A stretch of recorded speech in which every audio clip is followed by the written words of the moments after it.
اب آ جائیں حدیث عمار پر، اس میں تو کوئی شک نہیں ہے کہ اللہ کے پیغمبر صلی اللہ علیہ وسلم نے فرمایا کہ تجھے ایک باغی گروہ قتل کرے گا۔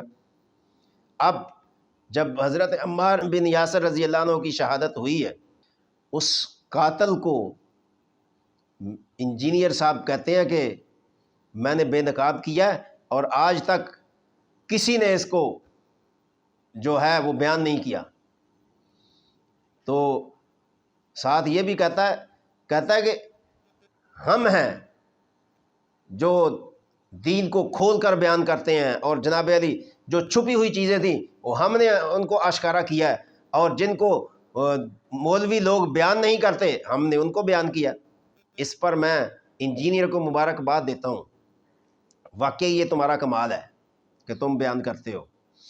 لیکن کس طرح کہ علماء جو ہیں وہ تو مشتبہ چیز کو بیان کرتے ہوئے خوف کھاتے ہیں، سیدھی بات ہے، ڈرتے ہیں کہ کہیں ہماری زبان سے ایسا لفظ نہ نکل جائے جو ہماری پکڑ کا سبب بن جائے۔ علماء تو اس چیز کا خیال رکھتے ہیں، لیکن تمہاری بہادری پر انجینئر سلام ہے، تم نے ڈٹائی کے ساتھ اس مشتبہ چیز کو آشکارا کیا ہے کہ تمہارے دل میں کسی چیز کا خوف نہیں ہے، تم بہادری کے ساتھ جو ہے وہ جہنم کے اعمال کرتے ہو، اور بہادری کے ساتھ تم حضرت ابو الغادی رضی اللہ تعالیٰ عنہ کو ان کو قاتل عمار بناتے ہو، اور ان کو آپ کی نظر میں گویا کہ انہوں نے حضرت عمار کو دوزخ کی طرف بلایا۔ یہی حدیث کے الفاظ ہیں وَيَدْعُونَهُ إِلَى النَّارِ، کہ وہ اس کو دوزخ کی طرف بلائیں گے، حضرت عمار جنت کی طرف بلائیں گے۔ تو نعوذ باللہ ثم نعوذ باللہ، حضرت ابو الغادی رضی اللہ تعالیٰ عنہ حضرت عمار کو دوزخ کی طرف بلانے والے تھے؟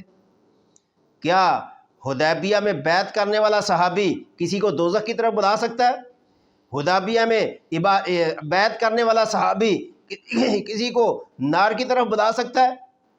کسی کو قتل کر سکتا ہے؟ اگر کر سکتا ہے تو گویا کہ اس کی بیعت نہ ہوئی پھر۔ تو اللہ کے پیغمبر صلی اللہ علیہ وسلم نے تو فرمایا کہ جو بیعت کرنے والے ہیں وہ سارے کے سارے جنتی ہیں، ان کو جنت میں جانے سے کوئی نہیں روک سکتا۔ اور یہاں میں نے کہا تھا کہ ایک وہ اونٹ والی بات جو درمیان میں رہ گئی، اللہ کے نبی صلی اللہ علیہ وسلم نے فرمایا، اسی ابن کثیر کے اندر ہے جو میں نے پہلے عبارت پڑھی ہے، کہ بیعت کرنے والے سارے جنتی ہیں، ان میں سے جہنم میں کوئی نہیں جا سکتا مگر سرخ اونٹ والا۔ وہ کون تھا؟ وہ ایک شخص تھا جو اپنے اونٹوں کی تلاش میں وہاں حدیبیہ کے قرب و جوار میں اپنے اونٹ تلاش کر رہا تھا۔ تو ایک صحابی گئے، ان کو جا کر کہا کہ بھائی ادھر بیعت ہو رہی ہے، آؤ ادھر بیعت کی طرف بیعت کر لو، تم بھی خوش نصیبوں میں شامل ہو جاؤ۔ تو اس نے کیا کہا کہ بھائی تو بیعت تم کرو، مجھے اس سے کوئی سروکار نہیں ہے، مجھے اونٹ مل جائیں، میرا اونٹ مل جائے، وہ اس کام سے مجھے زیادہ خوشی ہوگی اونٹ ملنے پر۔ جب بدبختی لکھی ہو نا تو اس طرح بدبختی آتی ہے۔ اس نے کہا تمہاری بیعت سے مجھے کوئی سروکار نہیں ہے، کوئی تعلق نہیں ہے، اگر میرا اونٹ مل جائے تو یہ بیعت سے مجھے زیادہ خوشی ہوگی، لہٰذا وہ محروم رہ گیا۔ اسی کے بارے میں اللہ کے نبی نے فرمایا تھا کہ یہ جنتی ہیں مگر سرخ اونٹ والا۔ تو حضرت ابو الغادی رضی اللہ تعالیٰ عنہ کے دل میں اگر ایسی کوئی بات ہوتی، یا اس وقت آپ کہیں نہیں تھی، تو کیا اللہ کے نبی صلی اللہ علیہ وسلم کو بھی علم نہیں تھا کہ یہ بات میں ایسی بات سوچے گا؟ تو اگر میرے یہ لفظ یاد رکھیں، اگر ہم حضرت عمار بن یاسر رضی اللہ عنہ کے قاتل کو حضرت ابو الغادیہ کو قاتل بناتے ہیں، تو اس سے رسول اللہ صلی اللہ علیہ وسلم کی حدیث پر اور آپ کی بیعت پر اور حدیبیہ جو صحابہ تھے ان کو جنتی ماننے سے ہمیں انکار کرنا پڑے گا، نعوذ باللہ۔ ہم تو یہ کام نہیں کر سکتے۔ انجینئر کر سکتا ہے تو ٹھیک ہے بھائی، بہادر آدمی ہے ایسی باتیں کرنے میں۔ تو اگر حضرت ابو الغادیہ کو قاتل عمار مانے تو پھر نبی کی بات کا انکار ہوگا، جو کہ زمین و آسمان تو ہٹ سکتے ہیں، اللہ کے نبی کا قول اس میں شک و شبہ نہیں ہو سکتا۔ تو انجینئر کہتا ہے کہ جب میں یہ حدیث پڑھتا ہوں تو میرا دل نرم ہو جاتا ہے، کہ حضرت ابو العاص کے بارے میں۔ او بھائی تم کون ہو، تمہارا دل نرم ہو یا نہ ہو، تمہارے دل نرم ہونے پر صحابہ جنت میں جائیں گے؟ جس کے بارے میں تمہارا دل نرم ہے وہ جنتی، یا باقی تمہارے دل کی حیثیت کیا ہے؟ تمہارا دل جیسا کیسا ہے وہ تو ہمیں نظر آ رہا ہے، لیکن صحابہ رضی اللہ عنہم ورضوا عنہ کی تصویر ہیں، جن کو اللہ کا قرآن جنتی کہے، اللہ کے نبی کا فرمان جنتی کہے۔ تمہارا دل نرم ہو یا نہ ہو، تمہارے دل کی کون سنتا ہے؟ تمہاری سننے والا کوئی نہیں ہے، اور یہ بہت بڑا تمہیں دھوکہ ہے۔ آخر میں یہ بات میں کر دوں، تمہیں بہت بڑا یہ دھوکہ ہے کہ تم دین کی خدمت کر رہے ہو، دعوت کی خدمت، دعوت کر رہے ہیں، دعوت دیں کہ دعوت کا کام کریں۔ بالکل ٹھیک ہے، تم نے دعوت دو قسم کی ہوتی ہے، ایک جنت کی دعوت، ایک دوزخ کی دعوت۔ جس بندے کو یہ پتہ نہیں ہے کہ صحابی اور صحابہ اور اصحاب رسول صلی اللہ علیہ وسلم جنتی ہیں یا نہیں، اس بندے کے علم پر کون کوئی بات کرے؟ کہتا ہے جی کیس رضی اللہ عنہ کے کہنے پر، کیس رضی اللہ عنہ کو کیس رضی اللہ عنہ نے وہ کیا۔ ماشاءاللہ کیا زبان ہے بھائی، یہ تمہاری جو ٹچکرے ہیں، یہ تشریح والی زبان جو ہے، اس کو ہر مسلمان اور اہل علم سمجھتے ہیں۔ تم کہنا کیا چاہتے ہو؟ تو مرزا کے، انجینئر کے چاہنے والے بہت سارے یہ سمجھتے ہیں، اس کو اپنا ماں باپ سمجھتے ہیں کہ جی بڑا علم ہے اور بڑا یہ اور وہ۔ سنیں میری بات، انجینئر جس علم کی بات کرتا ہے یہ علم نہیں ہے، یہ معلومات ہے۔ یہ میری بات یاد رکھنا، یہ معلومات ہے، یہ علم نہیں ہے۔ جی حوالے دیتا ہے، جی نمبر بتاتا ہے، جی صفحہ بتاتا ہے، جی اور جناب حدیث نمبر اور یہ اور وہ۔ بھائی علم ہونا اور بات ہے، اور معلومات ہونا، مطالعہ ہونا یہ اور بات ہے۔ یہ اس بات کی تمہیں سمجھ نہیں آ سکتی جب تک تم اہل سمجھ کے پاس نہ جاؤ گے۔ علم کیا ہے اور معلومات کیا ہے، اس کی مثال میں دے دیتا ہوں آخر میں، کہ ایک درخت ہوتا ہے جس کو پھل لگتا ہے، فرض کریں سیب کا پھل لگتا ہے، آم کا پھل لگتا ہے، انار کا پھل لگتا ہے، امرود کا پھل لگتا ہے۔ یہ جو درخت، پھل والے درخت ہے نا، تو جب ان کو پھل لگتا ہے نا، یہ جھکے ہوتے ہیں، ٹہنیاں شاخیں جھکی ہوتی ہیں، وہ پھل کے وزن کی وجہ سے نا ٹہنیاں جھک جاتی ہیں۔ تو یہ جھکنا کیا ہے؟ یہ پھل کی وجہ سے جھک رہے ہیں نا۔ اور ایک درخت ہوتا ہے بالکل سیدھا، اس کو پنجابی میں تو ہم ویسے سرو کا درخت کہتے ہیں، بالکل سیدھا ہوتا ہے، کوئی اس کے ساتھ پھل ول نہیں لگتا، اور چھوٹے چھوٹے کانٹے لگتے ہیں اس کے ساتھ، لیکن ہوتا بالکل سیدھا۔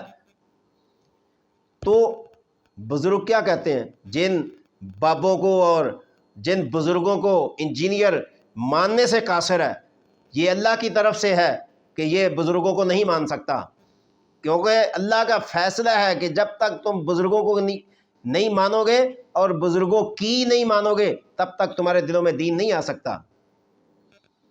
اس لیے کہ جو 4 گروہوں کا اللہ تبارک و تعالیٰ نے ذکر کیا ہے سورہ نساء میں، ان میں چوتھا گروہ نبی اور صدیق اور شہیدوں کے بعد کون سا گروہ ہے؟ وہ صالحین کا گروہ ہے، جس کا مرزا انکار کرتا ہے کہ ان بابوں کو میں نہیں مانتا، ان بزرگوں کو میں نہیں مانتا۔ کبھی کہتا ہے ان کو قبروں سے نکال کر لے آئیں۔ خدا کا خوف کرو، اللہ کے غضب سے ڈرو۔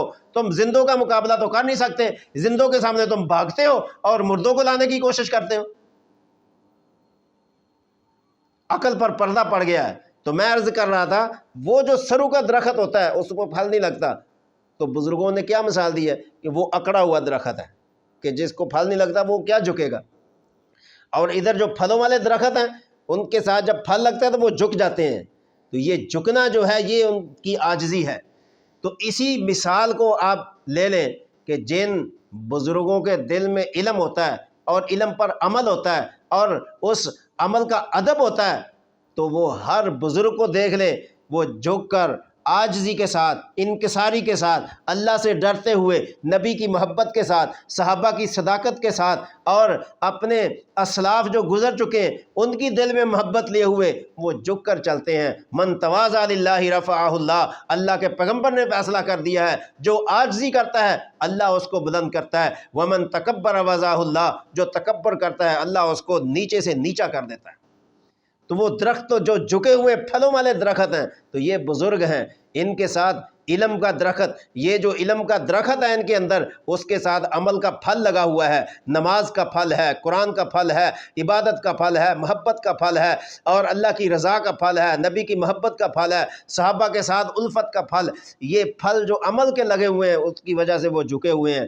اور جو وہ معلومات والا علم ہوتا ہے، وہ جو علم ہوتا ہے جو شیطان کو علم تھا، تو شیطان نے کیا کہا تھا؟ انا خیر منہ خلقتنی من نار وخلقتہ من طین، کہ میں آگ سے بنا ہوں، میرا تو بڑا مقام اور مرتبہ ہے، تو میں کیوں اس کو سجدہ کروں جو مٹی سے بنا ہے؟ تو آج اس کا حال دیکھ لیں۔ آخر میں ایک لطیفہ کر کے یہ نشست ختم کرتا ہوں کہ جتنے بھی علماء نے جواب دیے ہیں، انجینئر نہیں ماننے والا، تو میں نے پہلے کہہ دیا کہ یہ اس وقت تک نہیں مانے گا جب تک ہم یہ نہ کہیں کہ ابو الغادیہ جو ہے حضرت عمار بن یاسر کا قاتل ہے، اور ہماری زبان سے اللہ کرے یہ نہ نکلے، ہم تو اس کا سوچ بھی نہیں سکتے۔ انجینئر چاہے جو مرضی ڈٹائی کے ساتھ کہتا رہے۔ تو ایک مجرم کو تھانے میں لایا گیا جو بار بار چوری کرتا تھا، بار بار چوری کرتا تھا، تو پولیس والوں نے پکڑا، اس کو پکڑ کے تھانے میں لے آئے اور اس کو منوانے لگے کہ بول فلاں چوری تو نے کی ہے، فلاں تو نے، فلاں فلاں فلاں، سب کا نام لگا کہ تو نے چوری کی ہے۔ وہ ماننے کو تیار ہی نہیں ہے، کہتا نہ میں نے نہیں کی۔ پولیس والے بھی تنگ آ گئے کہ یار یہ کیا مصیبت ہے، تو کوئی مانتا ہی نہیں ہے۔ بڑی کوشش کی، مارا پیٹا، جو کچھ بھی ہو سکا انہوں نے کیا، لیکن مانتا نہیں ہے۔ اچھا جب تنگ آ گئے تو آخر میں وہ بیٹھ گئے، کہنے لگے کہ یار بھائی اس کا کچھ حل سوچو کہ بھی کیسے مانے گا یہ۔ تو اس میں وہ مجرم بولتا ہے، کہتا ہے جی ایک وجہ سے میں مان جاؤں گا کہ آپ مجھے جو ہے نا پہلے جلیبیاں کھلائیں 5 10 20 کی، اس کے بعد پھر میں مان جاؤں گا جو بھی آپ کہیں گے۔ حالانکہ پولیس والے ماشاءاللہ کھلاتے نہیں ہیں کسی کو، کھاتے ہیں، لیکن انہوں نے کہا چلو منوانا ہے اس کو، نقصان کر لیتے ہیں 10 20 روپے کا۔ جلیبیاں لے کر آئے، اس کو کھلائیں۔ تو کھانے کے بعد وہ جو مجرم تھا، چور تھا، اس نے کیا کہا؟ اس نے کہا جو پچھلی چوریاں آپ منوا رہے ہیں ان کے منوانے سے پہلے آپ جلیبیاں مجھے منوا لیں، پھر وہ منوا لینا۔ اس پر پولیس والوں نے کہا کہ بھائی یہ تو نہیں ماننے والا، جس نے ابھی جلیبیاں کھائی ہیں اور کہہ رہا ہے کہ مجھے مناؤ کہ جلیبیاں میں نے کھائی ہیں یا نہیں کھائیں، تو وہ پچھلی چوریاں کیسے مانے گا؟ تو یہی حال ہے ماشاءاللہ انجینئر صاحب کا، کہ وہ کہتے ہیں جو بات میں نے کہی ہے وہ ٹھیک ہے، اور کوئی کہتا کہ اس کو وہ ماننے کو تیار نہیں ہے اور نہ ہی ماننا ہے، اسی لیے وہ کہتا کہ 28 12 28 12، اس کو پتا کہ میں نے ماننا تو ہے نہیں، جو مرضی رٹ لگاتے رہے، میں نہ مانوں میں نہ مانوں کی گردان کی ہوئی ہے اس نے۔ تو جب ماننا ہی نہیں ہے تو پھر بتانے کا کس کو بتائیں؟ ماننے والا تو کہتا کہ میں نہ مانوں، پہلے جلیبیاں منوا لو۔ تو بہرحال یہ ایک وہ سازش ہے جو امت کو تقسیم کرنے کے مترادف ہے۔ اللہ تعالی ہمیں حق اور سچ سمجھنے کی توفیق دے۔